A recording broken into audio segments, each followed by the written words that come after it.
année, l'activité d'agriculture en grappe développée sur 1465 hectares de terre dans le district de Moret et Djerrou de l'État d'Amara. L'Éthiopie a exprimé ses condoléances au peuple du Somaliland à la suite du décès de l'ancien président Ahmed Mohamed Mohamoud.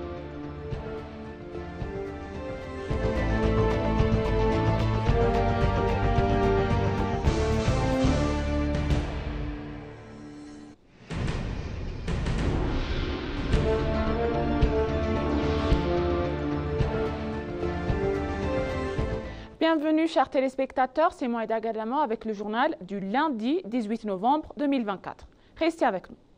Le vice-premier ministre a visité l'activité d'agriculture en grappe développée sur 1465 hectares de terre dans le district de Moret et de Djerrou dans la zone du nord du Shawa de l'État d'Amara. Le vice-premier ministre a noté à l'occasion que le district de Moret et Djerrou est l'une des zones de la région avec des excédents de produits agricoles. Il a souligné que cette année, le développement agricole de la région affiche des résultats impressionnants en raison de la paix qui prévaut grâce aux efforts de collaboration des forces de défense nationale et du gouvernement régional. Selon le vice-premier ministre, l'approvisionnement en temps opportun d'engrais et de semences en cours des activités agricoles de cette année donne d'excellents résultats. L'amélioration continue de la paix dans la région a également été favorable aux activités d'agriculture irriguée, a-t-il noté. Le chef de l'État d'Amara, Arega Kabede, a dévoilé pour sa part que plus de 5,2 millions d'hectares de terre ont été cultivés pendant la saison agricole de mer, dans l'espoir de récolter plus de 169 millions de quintaux de culture, dont 80 millions de quintaux de blé. Le ministre de l'Agriculture, Girma Amati, a révélé que dans les activités agricoles de cette année, la culture du blé devrait produire environ 300 millions de quintaux grâce à la saison de mer et à l'irrigation.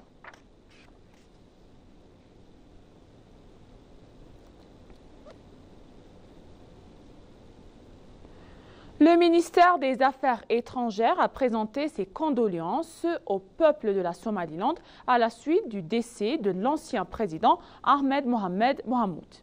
Le président Ahmed Mohamed était un ami de longue date de l'Éthiopie qui a joué un rôle important dans la consolidation des relations solides entre les deux peuples. Le ministère a transmis ses condoléances à sa famille et à l'ensemble du peuple du Somaliland pendant cette période difficile.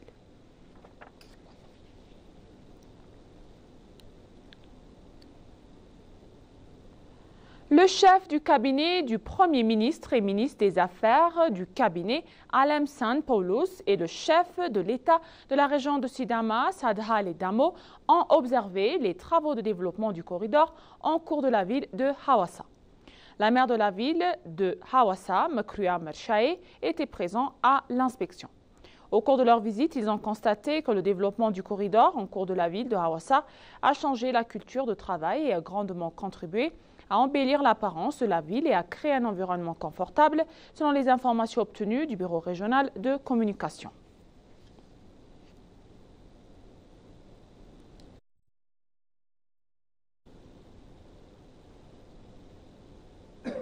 Les hauts dirigeants du Parti de la Prospérité se sont rendus dans la ville d'Assosa pour évaluer les performances du parti du premier trimestre 2017, calendrier éthiopien.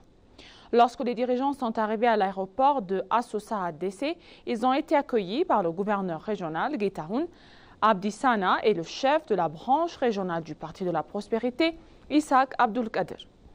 Durant leur séjour de la région, ils devraient évaluer la performance du parti au premier trimestre de 2017 calendrier éthiopien et définir l'orientation et les lignes directrices pour les prochains travaux. Il a également été indiqué que les hauts dirigeants du Parti de la Prospérité et les chefs de toutes les branches régionales du Parti de la Prospérité visiteraient les travaux de développement en cours dans la région.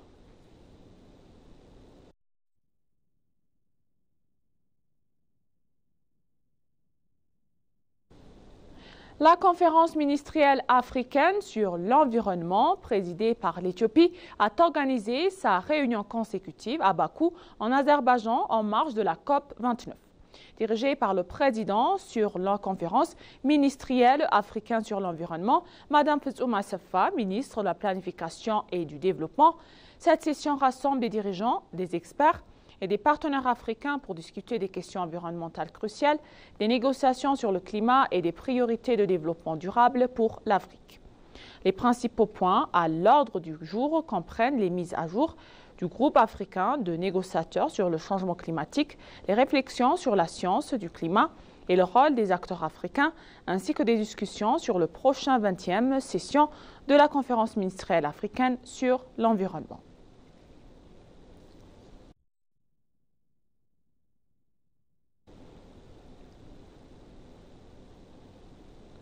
Lors de la deuxième session du comité sur la gouvernance économique à Addis Abeba en Éthiopie, des experts ont souligné la nécessité d'ajuster le système financier mondial pour mieux répondre aux besoins spécifiques de l'Afrique.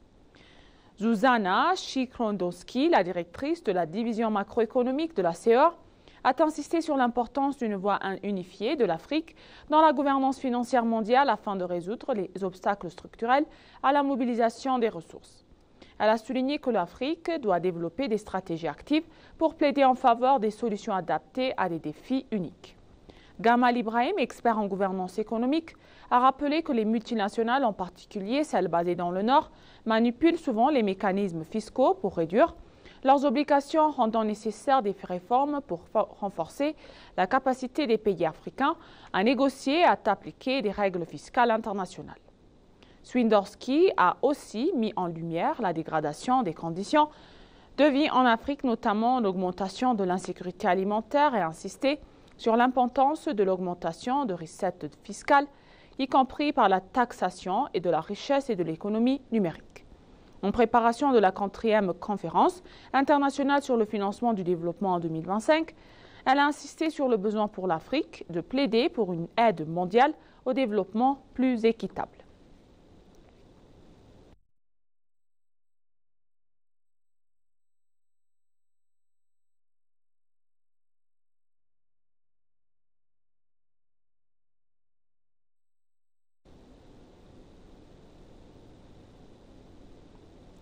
Un programme de reconnaissance de l'appréciation a été organisé à l'ambassade éthiopienne à Djuba pour les Éthiopiens qui ont acheté des obligations et fait don de cadeaux pour le grand barrage de la Renaissance Ethiopian Gate. Le certificat de reconnaissance et d'appréciation pour les Éthiopiens vivant au Soudan du Sud et les Éthiopiens qui ont fait un don de 8 000 dollars américains en obligations, 1 500 dollars américains en espèces et 33 millions de dollars américains d'achat d'obligations pour un total de 12 500 dollars américains pour la construction du grand éthiopien barrage de la Renaissance qui s'est donné. Selon les informations de l'ambassade éthiopienne du Soudan du Sud, M. Tesfa Mariam Gabremeten a reçu une obligation de 5 000 dollars et M. Al-Hinyat Infou a reçu une obligation de 3 000 dollars américains. Mme Sen Sergei a reçu une obligation de 3 000 dollars américains, 1 000 dollars américains et 14 autres citoyens ont reçu conjointement un cadeau de 1 500 dollars américains en espèces. Ils ont contribué en dollars. L'ambassadeur Nabil Mahdi, ambassadeur plénipotentiaire d'Éthiopie au Soudan du Sud, a remis une lettre d'appréciation pour la participation active des Éthiopiens et des Éthiopiens vivant au Soudan du Sud. L'ambassadeur a appelé les Éthiopiens et leurs descendants à renforcer leur participation au soutien du développement de l'Éthiopie à l'avenir.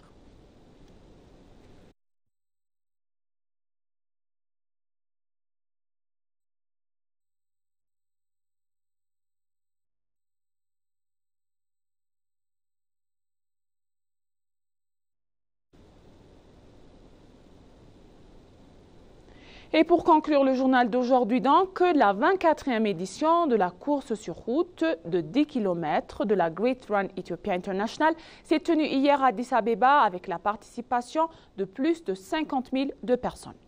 L'événement de cette année organisé sous le thème « Pour chaque enfant, la nutrition » a également attiré des athlètes de renom et d'autres visiteurs du monde entier.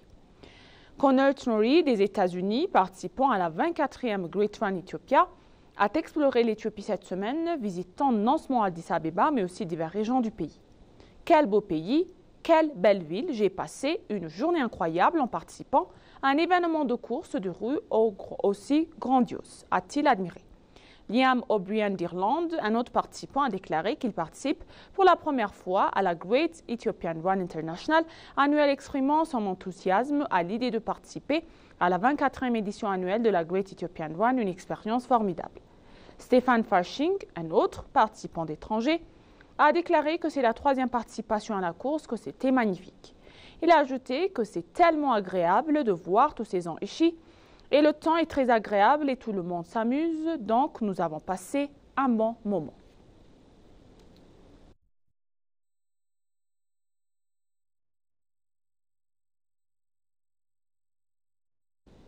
Et maintenant, chers téléspectateurs, je rappelle les titres principaux.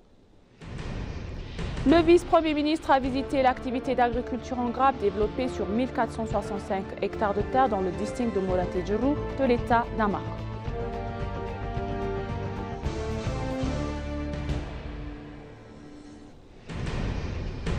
L'Éthiopie a exprimé ses condoléances au peuple du Somaliland à la suite du décès de l'ancien président Ahmed Mohamed Mahamoud.